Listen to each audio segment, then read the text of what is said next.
Chloé Beauvalet, bonjour. Bonjour. Alors, racontez-moi votre pire échange, votre pire expérience en matière de relations clients. Un jour, vous avez fait confiance à quelqu'un, à une marque, à une entreprise, et puis bah finalement, vous avez été un peu déçu. Ça arrive, ça arrive. Ça arrive, mais très rarement, bien sûr. Je dirais, le service client qui sert à rien. Une fois où j'avais un micro-ondes qui fonctionnait pas, j'ai appelé la marque. On m'a expliqué qu'au téléphone, on pouvait rien faire pour moi, qu'il fallait que j'aille en magasin. Je suis arrivée en magasin, on m'a expliqué qu'on pouvait rien faire pour moi en magasin parce que je l'avais acheté sur le web et bref, on est ballotté entre plusieurs services clients, mais au final, on n'a aucune solution.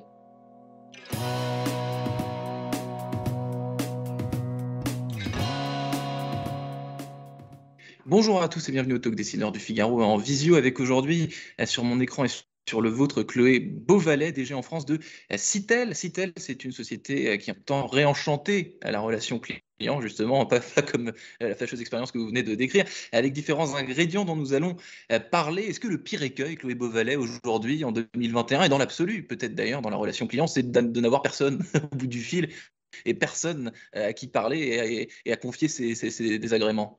Je pense que pour un client, pour un consommateur, pour un citoyen, la marque ou l'entreprise ou le service du gouvernement, peu importe, c'est toujours une entité à laquelle on veut parler, dont on utilise les services, dont on utilise les interfaces. Et finalement, à un moment, il faut bien qu'il y ait quelqu'un derrière la machine et quelqu'un derrière l'entité. Donc oui, je pense que le pire, c'est rien. Et le pire, ça peut être aussi des mauvaises réponses. On reparlera des bots et du digital tout à l'heure. Chloé Beauvalet, vous avez travaillé chez Canal+, PMU, BNP Paribas, donc des sociétés finalement très différentes, mais toujours sur cette même matière. Alors pardonnez-moi si je me trompe, mais la relation client, c'est pas quelque chose de d'inné. Gamin, on se dit pas, tiens, je vais être spécialiste de la relation client. Donc bon an, mal an, comment est-ce que vous êtes devenu spécialiste sur cette thématique qui est très intéressante? Effectivement, à l'école, quand j'étais petite, je me disais pas: «Quand je serai grande, je travaillerai dans la relation client». J'ai découvert ça un peu par hasard finalement. J'ai fait plutôt des études littéraires, je suis partie, en me disant que je serais prof d'espagnol et puis, bah, non. J'ai découvert la relation client par hasard quand j'étais au sein du groupe Canal+, sur plutôt des sujets de fidélisation et puis à un moment, j'ai passé un entretien pour aller dans un truc qui s'appelait le centre d'accueil téléphonique à la direction des abonnements et en fait, j'ai trouvé merveilleux cette humilité du métier qui fait que les marques peuvent inventer toutes les stratégies qu'elles veulent. À un moment, on passe 3 minutes au téléphone avec quelqu'un et on raccroche en se disant: «Ah, ils sont vraiment top chez machin» ou «Mais qu'est-ce qu'ils sont nuls chez machin» et ça ne tient qu'à la capacité du conseiller à incarner la marque et je trouve ça magique. Alors, est-ce que Chloé Beauvalès, vous venez de parler du téléphone, est-ce que paradoxalement, le téléphone, parce qu'à titre personnel, les meilleures expériences de relations clients, je les ai eues au téléphone, encore en 2021, est-ce que paradoxalement, à l'heure du digital, des bots, de l'intelligence artificielle et de toutes ces fenêtres de discussion instantanée qu'on a sur les sites internet, est-ce que quand on a une vraie personne au téléphone qui a un prénom, qui a un nom, qui se présente et que ça se passe bien, est-ce que c'est pas finalement aujourd'hui encore la meilleure forme de relation client? En fait, ça dépend du besoin. Si vous avez vraiment besoin à 3 heures du matin parce que, la machine vient d'avaler ou on vient de vous voler votre carte bancaire, vous avez besoin de faire opposition, vous vous en fichez un peu finalement de parler à un humain. Ce que vous voulez, c'est faire opposition sur votre carte bancaire pour que personne puisse l'utiliser. Donc ça dépend de l'usage, ça dépend du sens. J'ai un souvenir un peu rigolo, mais je me souviens que quand le fisc avait demandé à Canal+, pardon, le CSA avait demandé à Canal+ d'exiger des abonnés qu'ils puissent dire s'ils souhaitaient ou non accéder aux films de catégorie 5. Inutile de vous dire qu'un certain nombre d'abonnés n'avaient pas du tout envie d'expliquer à un humain et à une voix qui existe réellement qu'ils avaient envie de regarder les films X. Donc, quelquefois, on n'a pas du tout envie de parler à un humain et quelquefois, en revanche, on a vraiment besoin de la prise en charge de quelqu'un avec de l'empathie, de l'accompagnement. Donc, non, je pense qu'il n'y a pas un bon média, il y a un média adapté à un besoin. La crise Covid, Chloé Beauvalet, ça a dû faire exploser un grand nombre de sollicitations, que ce soit par téléphone ou sur internet. On avait besoin de parler à quelqu'un ou à un robot, j'imagine, et beaucoup plus que d'habitude. Oui, plus que jamais. Alors quelquefois moins parce qu'il y avait moins de besoins, c'est-à-dire que typiquement, on a eu sur de la je peux vous dire des télécoms dans le B2B, bah, il y avait des entreprises qui avaient fermé leurs locaux et qui n'avaient pas forcément besoin d'installer la fibre à ce moment-là dans leurs locaux. Donc, certaines fois, il y avait moins de flux et puis à l'inverse, par exemple dans le retail, le commerce est passé beaucoup plus au e-commerce. Donc il y a eu beaucoup plus besoin de sollicitations et puis nous, on opère le numéro vert du ministère de la santé. Donc là, évidemment, énormément besoin de réponses et de façon très différente. Et typiquement, effectivement, ça peut être un robot. Quand vous avez une prise de parole du ministre de la Santé, du Premier ministre ou du président de la République, il y a énormément de demandes et de besoins et de sollicitations. Si à ce moment-là, vous avez la possibilité d'avoir l'adresse du centre de vaccination ou du laboratoire pour faire un test PCR le plus proche de chez vous, ou la réponse à une question sur l'heure du couvre-feu ou les motifs de déplacement autorisés, un robot qui articule bien, qui vous envoie une confirmation par SMS, bah, c'est super. Le robot, il peut réfléchir à des horaires, à des chiffres, à des choses très pragmatiques, mais à l'inverse, sur les côtés émotionnels, sur l'empathie, ce qu'on décrivait tout à l'heure, c'est beaucoup moins efficace. On va parler un peu de Citel quand même, Chloé Bolvalet. Qu'est-ce que Citel a de particulier par rapport à ses concurrents?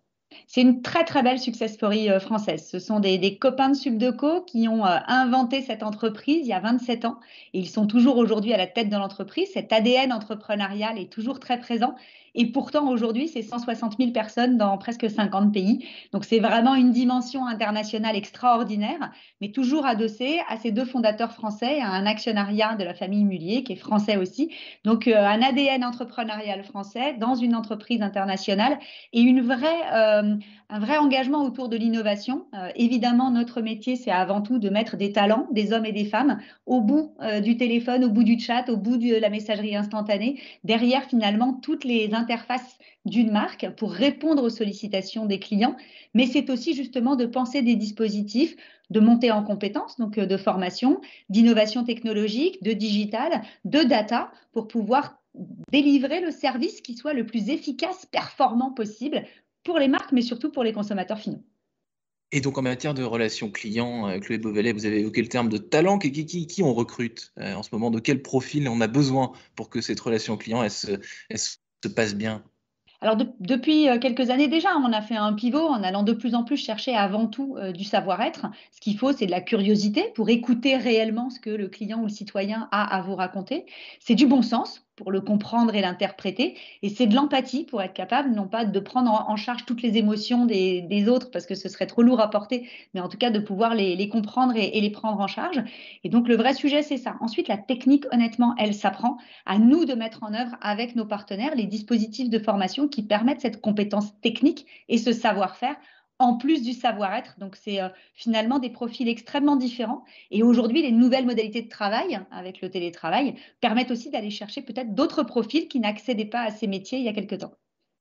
Et ce savoir-faire que vous décrivez, Chloé Beauvalet, eh ben, on ne peut pas dire ça de tous les secteurs, mais en France, on est assez bon sur ce secteur de la relation client. Donc, qu'est-ce que ça, je ne sais pas si ça révèle, enfin, selon vous, qu'est-ce que ça révèle de notre tempérament, de nos ambitions françaises? Qu'est-ce qui explique que globalement, on soit à la pointe, Un finalement, vrai sur ce cocorico, ouais, un vrai cocorico. On est deux Français dans le top 3 mondial, donc on peut être fier de effectivement cette performance française. Bah, je pense qu'il y a effectivement un savoir-faire qui vient d'un niveau d'exigence. On dit toujours des Français qui sont râleurs, mais les râleurs, c'est surtout qui s'expriment. Donc, quand on est capable d'entendre cette expression et de la traiter, et c'est vrai qu'on a cette image d'Épinal de service client où on n'aurait que de la réclamation. La réclamation, c'est tout petit dans nos volumes de contact. Quand vous déménagez et que vous voulez faire rétablir l'électricité dans le nouveau logement, ben, vous râlez pas en fait, hein. Vous demandez un service, on vous le donne et vous êtes ravis parce que ça fonctionne extraordinairement bien. Donc, il y a plein de possibilités effectivement qui font qu'on a une capacité probablement à plus prendre en charge ce genre de service et à avoir une capacité à le délivrer avec un niveau d'exigence qui est très processé, qui est très normé, mais avec un degré d'empathie qui est probablement assez français. Ouais.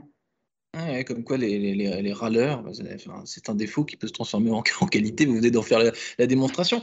Dans un portrait qui vous est consacré dans les Échos, je crois, on lit notamment que vous êtes l'une des seules femmes qui est à un poste de direction dans ce secteur. Est-ce que vous en êtes fier? Vous avez dit on peut être fier de nos capacités, de nos talents sur ce secteur de la relation client. Est-ce que vous êtes fier d'être une femme à la tête d'un des géants du secteur? En fait, je suis surtout navrée d'être la seule.